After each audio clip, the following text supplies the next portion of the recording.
हैं मुस्लिम लीग नून के सीनियर रहनुमा राना तनवीर हुसैन साहब मुझे ज्वाइन कर रहे हैं। अस्सलाम वालेकुम, बहुत बहुत शुक्रिया राना साहब आपका। राना साहब, हुकूमत आप लोगों की है, आप चैलेंजेस आप लोगों के सामने है, बहुत से मामलात को डील करना है। काबीना अभी तक तश्कील दे नहीं पाए हैं। जब तक काबीना तश्कील नहीं दी जाएगी तो इतने ज़ाहिर अहम मामलात पर कौन फैसले करेगा, कौन फैसला साजी ज़ाहिर फिर कर सकता है। तो ये चैलेंजेस तो बढ़ते जाएंगे। क्यों ताख़ीर का शिकार हो रही है काबीना की तश्कील सर? नहीं, इंशाल्लाह जल्दी एक आध दिन में बन जाएगी काबीना। कोई ऐसी ताख़ीर नहीं है। जो भी गवर्नमेंट बनती है वो 3-4-5 दिन तो ये सिलसिला चलता है। लेकिन क्योंकि ये कोलेशन गवर्नमेंट है, इत्तेहादी हैं और काफ़ी ज़्यादा जमातें हैं, कोई 12 से ज़्यादा जमातें हैं, तो यकीनी तौर पे फिर उनके साथ जो मामलात हैं सारे ज़ाहिर है हर एक की अपनी अपनी ख्वाहिश होगी, सबकी ख्वाहिश को पूरा किया नहीं जा सकता।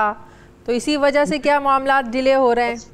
कुछ हम भी कुछ अकोमोडेट कर रहे हैं, कोई थोड़ा सा लिबरल हैं, उनको अकोमोडेट करने में कुछ वो भी रियलिस्टिक उनकी अप्रोच हो रही है। तो इंशाल्लाह मेरा एक आध दिन में ये चीज़ें तय हो जाएंगी।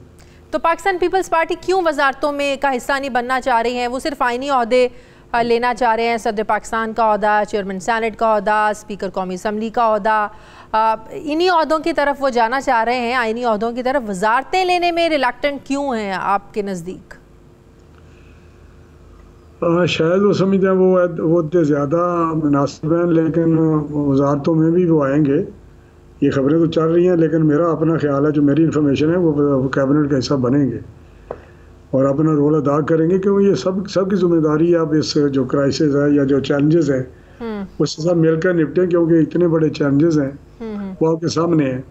इकोनॉमिक है, गवर्नेंस का मसला है, बेसाब अदारों को जो जिस तरह तबाह किया गया है, ये सारी चीज़ें हैं। इनको मेरा जो सब मिलकर पीपल्स पार्टी में एक सोच ये भी है कि जितने इकोनॉमिक चैलेंजेस बढ़ चुके हैं तो वो नहीं चाहते कि आखिर में उनसे जवाब ज़ाहिर मांगा जाए। वो वक्त तो नहीं है कारकर्दगी दिखाने का। ज़ाहिर है 3.5 साल 4 ऑलरेडी गुजर गए हैं। तो शायद ये भी एक पीपल्स पार्टी में सोच है कि वो वजारतें लेने में रिलक्टेंट हैं। मेरा ख्याल है कि ये अगर सोच मेरा नहीं है, अगर ये सोच हो सकती है या सोच अगर है तो ये तो जिम्मेदारी सबकी है, चाहे कैबिनेट में कोई हो या ना हो। क्योंकि कैबिनेट में भी फैसले होते हैं और कैबिनेट से बाहर भी, क्योंकि इत्तेहादी हैं, मिल के चल रहे हैं, मिल के फैसले करने हमने, और इसमें कोई शक नहीं कि अभी खोसा साहब मेरे साथ थे, वो कह रहे थे कि पाकिस्तान पीपल्स पार्टी के एक धड़े में ये सोच है। सोचें मुख्तलिफ होती हैं, लेकिन अल्टीमेटली फैसला पार्टी जो करती है वो सबको कबूल होता है। तो मेरा हाल उनका फैसला यही होगा कि हम कैबिनेट में जाएं। सही। कल आपने डीजी ISPR की प्रेस कॉन्फ्रेंस भी देखी। साजिश के हवाले से जो बयानिया था साबिक हुकूमत का, वो एक तरह से उसकी नफ़ी हो गई, तरदीद हो गई। कल शहबाज शरीफ साहब से एंकर्स की मुलाकात थी। उन्होंने कहा कि वो कौमी सलामती कमेटी का इजलास बुलाने की कोशिश करेंगे जिसमें सबको बुलाएंगे। तो शाह महमूद कुरैशी साहब मेरे साथ अभी प्रोग्राम में थे, उनसे मैंने पूछा कि अगर आप लोगों को बुलाया जाएगा, इस सारे मामले को प्रोब करना चाह रही है मौजूदा हुकूमत, तो क्या आप उसमें शरीक होंगे? तो उन्होंने वाज़े किया कि हरगिज़ वो शरीक नहीं होंगे। तो राना साहब, जो इल्ज़ाम लगा रहा है वही शरीक नहीं होगा तो क्या निकालेंगे आप उसमें से फिर? देखिए, मुझे अफसोस है, ये जो PTI वाले हैं या इनके जो सीनियर लोग हैं वो भी उसी डगर पे चल रहे हैं जिस पे इमरान खान चलता है, या यू टर्न लेता है या झूठ बोलता है। एक तो उन्होंने ये फैब्रिकेट किया सारा सिलसिला, जो लेटर वाला है उसको एक बना दिया, जो मैं समझता हूँ कि इंशाल्लाह DG ISPR ने जो इसको क्लियर किया है, लेकिन ज़्यादा क्लैरिटी आती जाएगी, झूठ पकड़ गुजरेगा और ये इनका झूठ ज़्यादा पकड़ा जाएगा, ज़्यादा एक्सपोज होते जाएंगे आने वाले दिनों में। ये जहाँ तक पार्लिमानी कमेटी का तल्लक है, सिक्योरिटी, तो मैं समझता हूँ शाह महमूद साहब की तो खुद डिमांड थी कि पार्लिमानी कमेटी इन्होंने एक बनाई थी, जिसमें एक इन्होंने ब्रीफिंग भी दी थी, जिसमें हम नहीं गए, तो मईद यूसुफ ने दी थी या इन्होंने दी थी, किसने दी थी। तो ये अब उसी चीज़ को उसे भाग रहे हैं जो ये खुद चाहते थे। क्योंकि आप लोग भी तो शरीक नहीं हुए थे जब उन्होंने आप लोगों को बुलाया था, आप लोग भी नहीं गए थे। और बात है, हमारी ये बात थी कि हमारे पास तो कोई ऐसा एविडेंस नहीं था सिवाय इसके कि हमें पता है कि ये झूठ बोल रहे हैं, ये जो लेटर वाली बात करते हैं ये मैनिपुलेटेड है, ये इन्होंने एक ऐसे ही एक फसाड खड़ा किया है एक नैरेटिव बिल्ड करने के लिए, क्योंकि ये जा रहे हैं लेकिन इनके पास तो सारा कुछ है ना जी।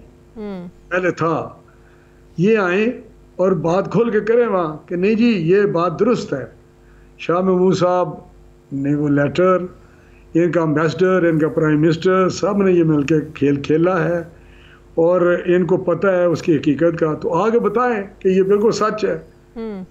ये ज्यादा इनके लिए मुनासिब होगा। अगर ये भाग रहे हैं लेकिन वो तो नहीं आना चाह रहे हैं, नहीं अगर भाग रहे हैं उससे या नहीं आना चाह रहे तो मीने भाई के वो फेस नहीं करना चाहते अपना झूठ जो है वो तो पकड़ा गया है, सारी दुनिया समझती है। इन्होंने एक फ्रेम किया है, इन्होंने एक लोगों की सोच को बदला है।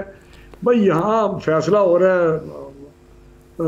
है नेशनल असम्बली में, तो बात आप कर रहे हैं कि वो जो बंदा है उनका अमेरिका का वो बात करता है एम्बेसडर से, प्राइम मिनिस्टर के नुमाइंदे से कि ये अदम-ए-एतमाद हर सूरत क्या वो मंजूर होनी चाहिए।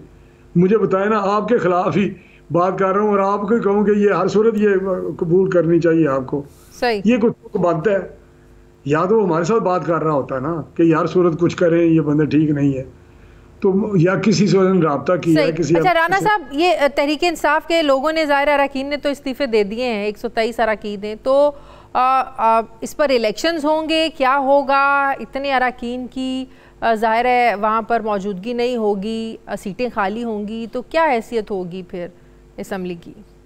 पहले तो बिल्कुल असम्बली काम करेगी अगर वहाँ पे आज भी कोई 200 से ऊपर MNA बैठे हुए हैं और असम्बली है, तो उसमें मेरा कोई प्रॉब्लम नहीं है। ये क्या प्रॉब्लम है कि या तो मेजॉरिटी हो ना, इलेक्शन होंगे, बाई इलेक्शन इन पे इलेक्शन इंशाल्लाह होंगे, लेकिन दूसरी बात यह है कि जिनके इस्तीफे उन्होंने साइन कराए हैं वो उधर बुला के उन्होंने एक फॉर्मेट बनाया, खुद टाइप किया, उनके दस्तखत करा लिए।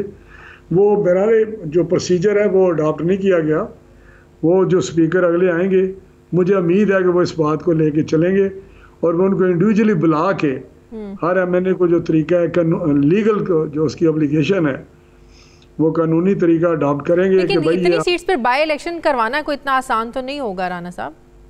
जब जनरल इलेक्शन हो जाता है सब सीटों पे, तो इतनी सीटों पे क्या है जी, मुझे बताएं ना कि क्यों ये बल्दियात के सारे नहीं होते सूबों में? सही, ये ऐसी बात है, कोई ऐसा नहीं है। इलेक्शन कमीशन है, हर पुरानी हल्का बंदी है, पुरानी वोटर लिस्ट है, वो करा देंगे। बहुत बहुत शुक्रिया मुस्लिम लीग नून के सीनियर रहनुमा राना तनवीर हुसैन साहब, मेरे बहुत शुक्रिया आपका। नाज़रीन, हमारे प्रोग्राम का वक्त खत्म हो गया है, फीडबैक ज़रूर दीजिएगा, अपना ख्याल रखिएगा, मुझे इजाज़त दीजिए, अल्लाह हाफ़िज़।